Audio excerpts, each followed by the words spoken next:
और अब वो स्थिति आ गई है कि रायता फैलना शुरू हो गया है, चारों तरफ संख्या बढ़ रही है। और अब मुझे लगता है कि बीमारी को सुलझाने या उसे रोकने की बजाय सबका ध्यान इसमें है कि किसको उसका इल्जाम दिया जा सके। तो कोई सरकार कह रही है कि नहीं भाई अब माइग्रेंट इतने आने शुरू हो गए हैं उसकी वजह से हो रहा है, कोई कह रहा है कि फलां सरकार ने किया है, उस सरकार ने ये नहीं किया। यही वो समय है जब इन सब मुद्दों से ध्यान छोड़कर हमारा ध्यान इस सवाल पर होना चाहिए कि किस तरह से इसे अब भी रोका जा सके। देखिए, जब ट्रेन खुलेंगी, जब लोग जाएंगे, संख्या बढ़ेगी। और यह बेईमानी होगी कि पहले मैं कहूं कि ट्रेन को खोलिए और उसके बाद कहूं कि अरे अरे संख्या क्यों बढ़ रही है। नहीं, ये दोनों चीजें तो होंगी। और हमें इसके बारे में एक ईमानदार, राष्ट्रीय संकट का समय है, ईमानदार अप्रोच लेनी चाहिए। अगर मैं कहता हूं कि रेल चलाइए, उसके बाद मुझे ये नहीं कहना चाहिए कि रेल चलाने से संक्रमण क्यों बढ़ रहा है। संक्रमण बढ़ रहा है, बढ़ना अपरिहार्य था, अब उसे कैसे मैनेज किया जाए ये सवाल है। तो कई जो क्रिटिक इसके बारे में कह रहे हैं उनसे मेरा निवेदन है, देखिए एक आलोचना सही थी जो हम कई बार कर चुके हैं, लेकिन अब वो गलती हो गई है इस देश के अंदर। गलती क्या थी कि जब केसेस बहुत कम थे, जब पूरे देश में 500 केस थे, तब तो हमने पूरे देश को कर दिया बंद, रेल बंद। जबकि उसके 3-4 दिन बाद हम जैसे लोगों ने कहना शुरू की थी, कृपया स्पेशल ट्रेन चलाइए, भेजिए अब इन लोगों को, कोई सेफ तरीका निकालिए, स्क्रीन कीजिए, भेजिए। और इन 50 दिनों में अगर हर रोज 10-10, 15-15 ट्रेन भी चल जाती, तब भी देश में इतनी बड़ी संख्या में माइग्रेंट चले जाते। खैर, वो गलती अब हो गई है। अब जबकि ट्रेन में भेजा जा रहा है तो कुछ और खासतौर पे इन जगहों से जैसे दिल्ली है, मुंबई है, जहां काफी इन्फेक्शन है, वहां से भेजा जाएगा तो कुछ दूसरे इलाकों में जाएगा। अब फोकस इस पे होना चाहिए कि ट्रेन में जाने से पहले लोगों की कुछ जांच हो। दूसरा, कि ट्रेन में बैठने की ऐसी व्यवस्था हो जिससे और इन्फेक्शन ना फैले।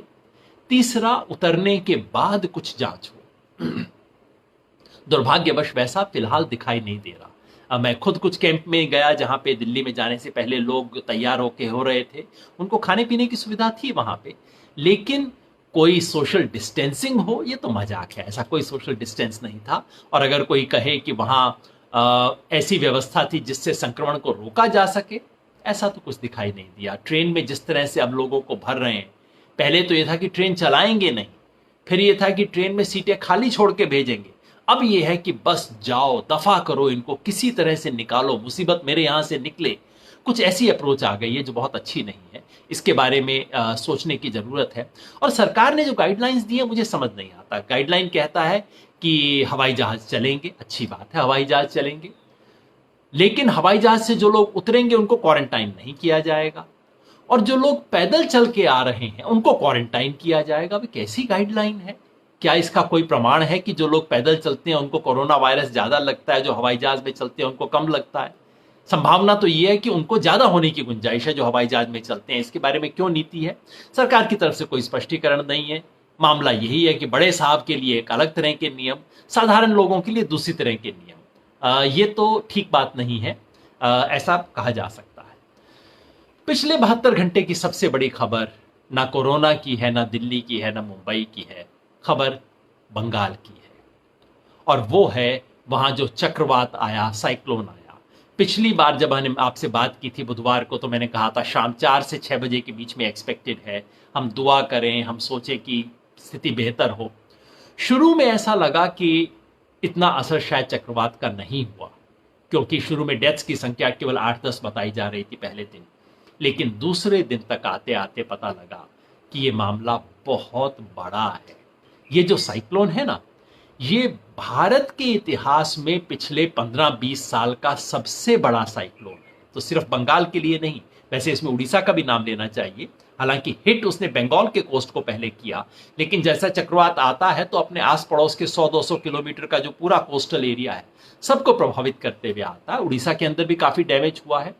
सबसे बड़ा डैमेज बंगाल में हुआ है, और बंगाल में भी जो सुंदरबन का इलाका है वहां सबसे भारी डैमेज हुआ है। सुंदरबन वो इलाका है जहां गंगा जाके समुद्र को मिलती है। भारत के नक्शे में आप देखते हैं ना, बंगाल के नीचे कुछ छोटा छोटा जिगजैग सा बना होता है, कुछ छोटे छोटे द्वीप से दिखाई देते हैं, यही सुंदरबन है। ये अद्भुत इलाका है नेचर की दृष्टि से। यहाँ ऐसे प्राणी हैं, ऐसे पेड़ हैं, ऐसा जलवायु है जो दुनिया में कहीं दिखाई नहीं मिलता आपको। वहां पे बहुत भारी नुकसान हुआ है। नुकसान इसका तो हुआ ही है जो हमें दिखता है आंख से, यानी कि बहुत तेजी से हवा चली, लोगों के छप्पर उड़ गए, सड़क दीवारें गिर गई, घर गिर गए, उसके अंदर लोग दब गए, चीजें उड़ रही थी, उससे लोगों की मौत हो गई। लेकिन जो सबसे भारी खतरा हुआ है, सबसे भारी डैमेज जो हुआ है, वो ये है कि समुद्र का पानी वहां के मीठे पानी से मिल गया है। और इसका मतलब है, और क्योंकि इसको बचाने के लिए बंद बना रखे, एम्बैंकमेंट बनाए हुए थे ताकि समुद्र का खारा पानी अंदर के मीठे पानी से न मिले। चक्रवात की वजह से वो बहुत बड़ी बड़ी लहरें आई, और बड़ी बड़ी लहरों के चलते कई जगह पे वो एम्बैंकमेंट जो बांध बनाए हुए थे वो टूट गए। और बांध टूटने का असर ये हुआ है कि वहां बहुत बड़ी मात्रा में बहुत बड़े इलाके हैं जिन इलाकों में ये बिल्कुल भी रोक नहीं पाए हैं। एम्बैंकमेंट्स के अंदर खुल के आए पानी, और पानी आने का नुकसान यह है कि अब वहां जो खेती है, खेतों के अंदर समुद्र का खारा पानी आ गया है। और समुद्र का खारा पानी एक बार खेतों में आ जाए तो वो सिर्फ एक फसल को खराब नहीं करता, वो आने वाले कई साल तक फसलों को खराब करता है। तो ये चिंता है। सबसे भारी नुकसान सुंदरबन में है। वहां अब तक बंगाल में कोई 86 मौत की खबर आज सुबह तक थी। आशंका है कि आंकड़ा 100 से ऊपर जा सकता है। खूब बड़ी मात्रा में जान माल का नुकसान हुआ है। कल प्रधानमंत्री वहां गए, उसके बाद उन्होंने 1000 करोड़ रुपए के पैकेज की घोषणा की है। कई लोगों ने सवाल उठाए हैं, बहुत गंभीर सवाल उठाए हैं। ये एक ट्रेजेडी है, और इस ट्रेजेडी के बारे में 3-4 प्रश्नों का जवाब आना चाहिए, जिसके बारे में बात होनी चाहिए। मैं चाहूंगा कि हमारे साथी अवीक साहा इसके बारे में एक विशेष फेसबुक लाइव करें, जिसमें हमें बताएं कि बंगाल में क्या हुआ है और देश के नाते हम सबकी क्या जिम्मेवारी बनती है। पहला सवाल तो ये है कि इतना बड़ा जो डैमेज हुआ देश के हिस्से में, क्या पूरे देश की अटेंशन भी है उसको? माने एक समय था जबकि न्यूयॉर्क टाइम्स इसको नंबर 1 दुनिया की न्यूज के रूप में चला रहा था, और इंडिया की चैनल क्या डिस्कस कर रहे थे कि राम मंदिर के निर्माण के समय उसके नीचे क्या चीजें मिली, ये सब बात हो रही थी। कोरोना की होती तो फिर भी समझ आ रहा था। तो क्या देश के रूप में हम बंगाल की ट्रेजेडी को उतना अटेंशन दे रहे हैं जितना वो डिजर्व करता है? कम से कम कुछ दिन के लिए तो देश में और कोई खबर होनी नहीं चाहिए थी। सबसे बड़ी खबर तो यही थी। और कई बंगाली मित्रों के, बुद्धिजीवियों के पोस्ट आ रहे हैं, बात आ रही है कि भाई क्या बात है, आपको फर्क नहीं पड़ता? कोई चीज बॉम्बे में होगी तभी फर्क पड़ता है क्या? आपको याद है कुछ साल पहले बॉम्बे में जब पानी भर गया था मुंबई में, तो पूरा देश का मीडिया कई दिन तक उस पर फोकस्ड रहा था। होना भी चाहिए। तो पहला सवाल अटेंशन का है।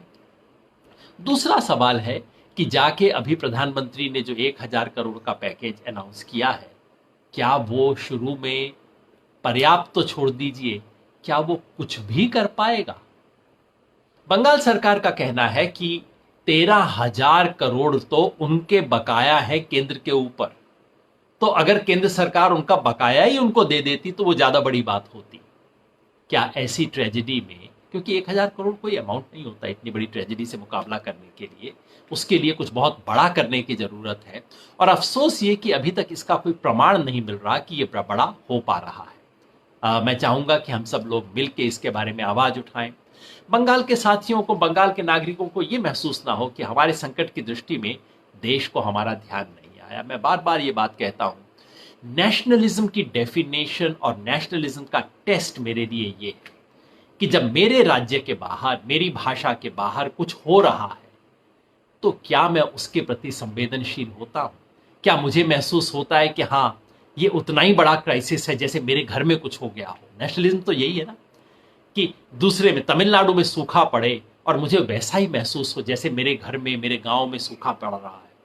चेन्नई के अंदर बाढ़ आ जाए, मुझे ऐसा महसूस हो कि मेरा शहर डूब रहा है। यही बात कलकत्ता पे लागू होनी चाहिए, यही बात सुंदरबन पे लागू होनी चाहिए, यही बात उड़ीसा पे लागू होनी चाहिए। मुझे विश्वास है, आप सबसे अनुरोध है कि हम इसको प्राथमिकता दें, इस पर जो भी हम कर सकें, जिस भी तरह से इसके लिए हम मदद कर सकें वो हम करें। जैसे मैंने कहा, हमारे साथी अवीक साहा इस वक्त कोलकाता में हैं, वो अपनी पूरी बंगाल की टीम से बात करते रहे हैं। हमारे साथी सुंदरबन से भी रिपोर्ट भेज रहे हैं कि क्या हुआ, और आजकल में ही उनका योजना भी है वहां जाने की, देखने की क्या हुआ। इसके बाद हम एक आपके पास प्रस्ताव भी लेके आएंगे कि इस त्रासदी से निपटने के लिए हम सब लोग मिलकर क्या कर सकते हैं। अगर आपको हमारे वीडियोस पसंद आए तो प्लीज़ लाइक करें, सब्सक्राइब करें और शेयर करें।